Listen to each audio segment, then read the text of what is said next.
Naiad Priestess Mata gives us wonderful inspiration for some autumn crafts and recipes we might try out. This is excerpted from our Women's Spiritual Circle for Autumn Equinox, held this past September 2023. If you would like to see the entire wonderful video of the circle, please email us and we'll send you the link. This time of year is so fun to create with. Acorns are very much a part of this symbolism for this season, this autumn season. And you'll look to the right here and you'll see that some women have made, it shows you, it takes a piece of paper and some chalk. You put it's a vellum really, and you put the vellum on top of leaves, autumn leaves, and then you just rub it to the rubbings, or I guess you call them rubbings. And then you've got this beautiful art of the leaves, and that is just the fun things to do. I mean, if you want to get together with other people to do that. The cornucopia itself is symbolic of this season, and it shows that it holds within it, just like the balance of the season, it holds within it the energy of both the divine masculine and the divine feminine, whereas we have the masculine obviously is the pointy end of it, but the divine feminine is the womb-like opening that is at the other end, that is filled with abundance, with many fruits and vegetables and things that you're bringing forward into this world.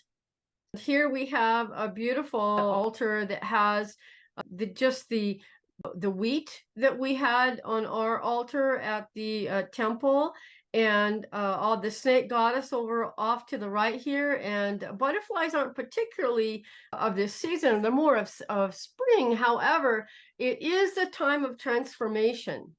So that's where that comes in. And then we have wreaths. It's easy to make a wreath. Go to Joann's and or Michael's and just get one of these twig wreaths and some of the flowers. Or you could make a mobile with leaves that you buy, cut them and attach them with strings and hang them up. Some people make poppets, and look at the cornucopia on this poppet. It's a doll. It's a sacred doll, really, with magical properties that you imbue it with.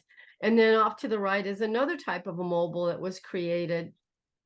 And here we have dried fruits, the star anise is symbol of this season, and the apple that is cut crosswise with the five-pointed star, or earth, air, fire, water, and spirit is what we hold. And I wanted to show the pumpkin in the beautiful moonlight here in this image.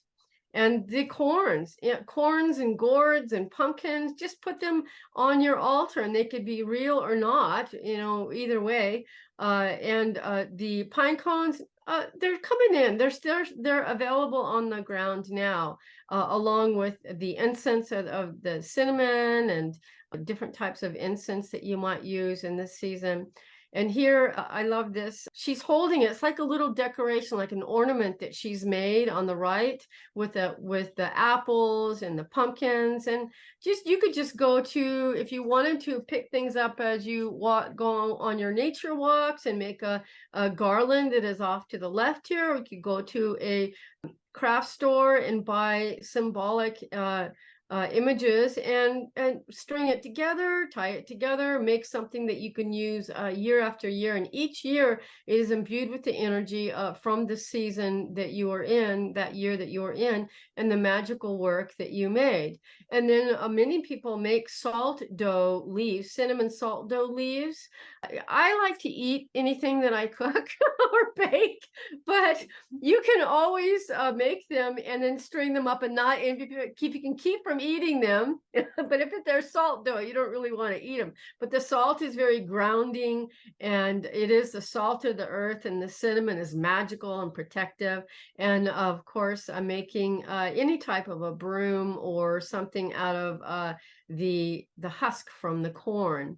And we have more of the mobiles here on the left, and then taking the fruits and vegetables and the herbs and spices from this season and putting them in oil, and then and keeping them, when you seal it up, you can keep it. You don't want to eat it after too long, but you can use it and then keep it for your ritual work. And here's an example of the beautiful apple that has been dried. You just slice it in thin pieces, put it on a baking sheet, and then dry it out in your oven. And another making a candle holder with many corns and tying them together, putting them on a sacred candle that you've deemed as your ritual candle.